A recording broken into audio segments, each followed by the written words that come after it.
Crisis champions communicate.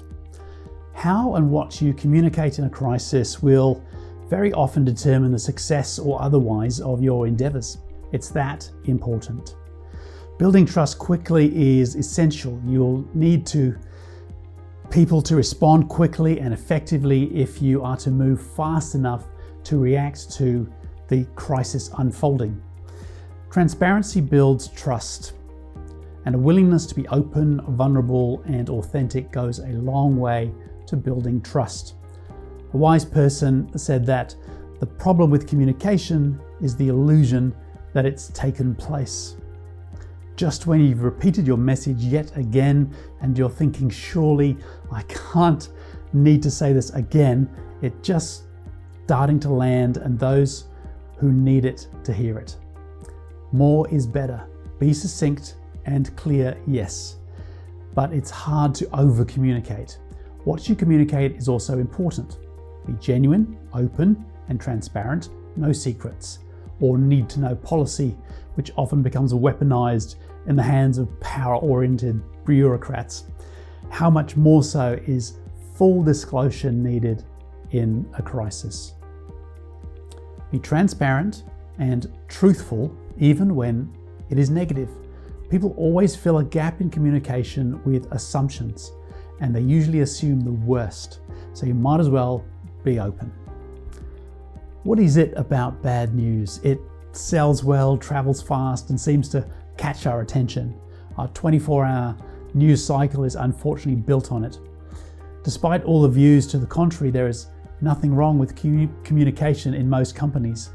All and every staff survey will put communication at the top of things to improve, and yet assumed bad news will get around a team at the speed of gossip. Talk confidently, but not definitively if there is a genuine uncertainty. You can talk to capability and actions taken or decisions made, but definite outcomes are rarely predictable in a crisis, and that's okay. It's okay not to know, to try something and it didn't work, or to change your mind when circumstances dictate. If you make definitive statements, you'll paint yourself into a self-imposed position you may regret. Abraham Lincoln said, "I am a firm believer in the people. If given the truth, they can be depended upon to meet any national crisis. The great point is to bring them the real facts." He faced a crisis or two. Take the time to explain the why behind the what.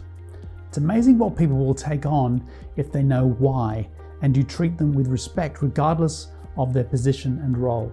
Keep it simple, be genuine, and show some empathy. Have one plan. Make it very open and transparent, super simple and easy to understand. Have honesty and integrity.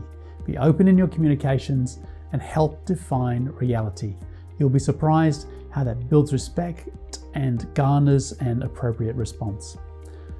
Open, transparent communication will create a level of trust and engagement that transcends bad news.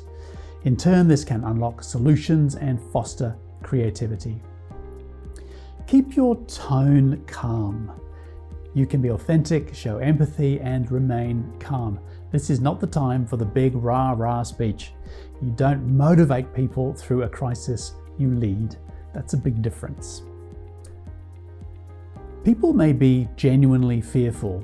Show you understand that and address their biggest concerns first. Do I have a job, and will I be able to feed my family? Will be ahead of what can I do to save the company?